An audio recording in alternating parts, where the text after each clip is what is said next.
Rights watch का अगर आप वीडियो देखें तो वो तो G20 की प्रेसिडेंसी तक प्रश्न चिन्ह लगा रहे हैं।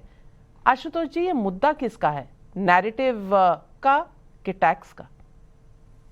नाविका जी, मैं तो बहुत छोटा आदमी हूं, मुझे तो नहीं मालूम कि नैरेटिव कहां से बनता है, कहां से चलता है, कौन लोग बनाते हैं और उसके लिए सूत्रधार कौन लोग, मुझे तो नहीं मालूम है। मैं तो बहुत ही छोटा आदमी हूं और मुझे ये पता भी नहीं कि 2014 के पहले नैरेटिव बनता था या 2014 के बाद से बनता है। दो सवाल है। पहली बात, आपने जगदीप धनखड़ जी का नाम लिया है, तो जब जगदीप धनखड़ जी को तो ये भी कहते हैं कि भारत का जो basic structure of the constitution है वो लोकतंत्र के ही खिलाफ है। अब वो इस पे कभी उन्होंने स्पष्टीकरण नहीं दिया कि दरअसल वो भारत के पूरे संविधान को बदल देना चाहते हैं, जो जुडिशरी है उसकी इंडिपेंडेंस को खत्म कर देना चाहते हैं, नहीं करना चाहते। उनको स्पष्टीकरण देना चाहिए, देश के वो उपराष्ट्रपति हैं, तो जाहिर सी बात है उन्होंने कोई बात कही होगी गंभीरता के साथ। दूसरी बात, अब मुझे आज तक 2 दिन से समझ में नहीं आ रहा है कि यह मामला बीबीसी की एडिटोरियल कंटेंट का है या ये इनकम टैक्स का है।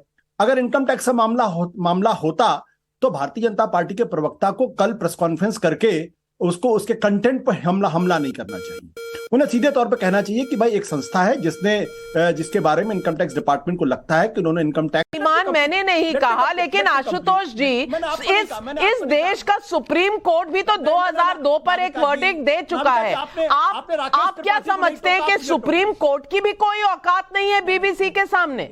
नाविका जी, आपने राकेश त्रिपाठी को नहीं टोका, आप मुझे टोक रहे, मुझे अपनी बात कह लेने दीजिए। मैं जानता हूं कि अगर समय खत्म हो गया था, इसीलिए मैंने इंटरवीन किया, लेकिन आपकी भी फ्रीडम ऑफ एक्सप्रेशन में सेंध लग गया होगा क्योंकि मैंने अपनी आवाज बीच में डाल दी। देखिए, राकेश त्रिपाठी जी जब बोलते हैं तो फ्रीडम ऑफ एक्सप्रेशन में सेंध नहीं लगती, क्योंकि वो 3 मिनट उन्होंने बोला पूरा और मैं 1.5 मिनट से बोल पाया। कीजिएगा, राधिका खेड़ा जी काफी कटाक्ष करती रहती है मुझ पे, मैंने उन्हें भी नहीं टोका। मैंने उन्हें नहीं टोका और आज शायद वो भी आपके साथ खड़े होने में थोड़ा हिचकिचाएंगी, कम से कम इस इशू पर। लेकिन आप कहते हैं आप बड़े छोटे से इंसान है, इतना मासूम आशुतोष तो मैंने कभी देखा ही नहीं था, आज पहली बार प्रकट हुए मासूम से आशुतोष जी। अब मैं क्या करूं, मैं हूं इतना मासूम, तो मैं क्या कर सकता हूं? मैं अपने चेहरे की रंगत तो नहीं बदल सकता ना। तो मैं ये कह रहा हूं कि या तो भारतीय जनता पार्टी स्पष्ट तौर पर राकेश त्रिपाठी जहां बैठे वो कहे कि बीबीसी इस देश की सबसे भ्रष्ट संस्था है, हिंदुस्तान के खिलाफ कैंपेन कर रही, भारत विरोधी अभियान चला रही, लिहाजा इसको उसी तरीके से बैन किया जाए जिस तरीके से मिसेस गांधी ने बैन किया था।